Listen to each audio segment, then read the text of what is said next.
So we can realize that we are oneness. And when we realize that, our tendency is then taken away from this survival of the fittest mentality to the awareness that I am everything, therefore I ought not to destroy, I ought not to be an energy thief, I ought to care.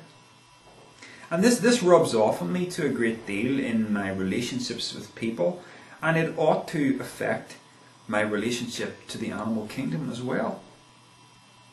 It has already to some extent. I mean, for instance, if I ever buy chicken, I will always buy free range, organic chicken, where at least the animal has had a life of its own and hasn't been in a windowless room with only a few inches to move and spent its life living like that. I mean, it's horrendous what we do to animals, really. So, I'm just throwing those thoughts out. I haven't made any firm conclusions about anything, but it's a great question.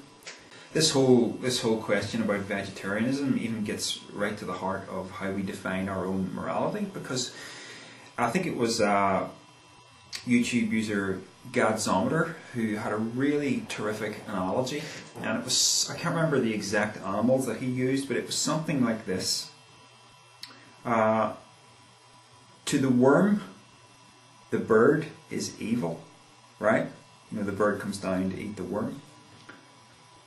But to the bird, who doesn't believe it's evil, the cat is evil, because the cat catches and eats the bird. You know what I mean? So what are we? Well, we're neither good nor evil, but we are capable of the whole gamut of positive and negative behaviours, and it is up to us to choose how we behave. And since we do not, most of us anyway, since we do not need to eat animals in order to survive, should we? I mean, it's very easy for me to say, well, you know, lions kill other animals, so why shouldn't I? But that's a cop-out, really. Because we are conscious beings capable of directing our behaviour. Our intelligence, our brains, seem to give us a remarkable amount of control over the range of behaviour that we can express in comparison to the animal kingdom, which tends to have very predictable behaviour patterns. I mean, we can be a genocidal maniac or a hero who saves lives. You know, the choice is really up to us. And that's very unlike the animal kingdom. I think that's really the only thing that makes us unique from other mammals. And I think it is a responsibility that we should consider wisely. And just in considering, you know, the fact that you're not really so different from your dog, except in your intelligence. You know, when a kid has a pet dog and grows very attached to that dog, and the dog dies, and the kid says something to mom and dad like, you know, did my dog go to heaven? You know, in all likelihood, the very same thing, whatever it is that happens to human beings, happens also to everything else.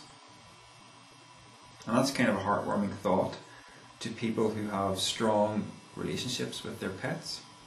It may sound silly, but I think it only sounds silly from the perspective of a culture steeped in a religious viewpoint that has been conditioned into them. I think it's possible for people to have important relationships with animals that are meaningful. Many people have grieved over the loss of a pet to the degree that it's almost like the loss of a human being. And I think that's significant. And I think there should be far more awareness of cruelty to animals. And people who fail to understand or who laugh at the significant relationships that humans can have with animals, I think that's their loss.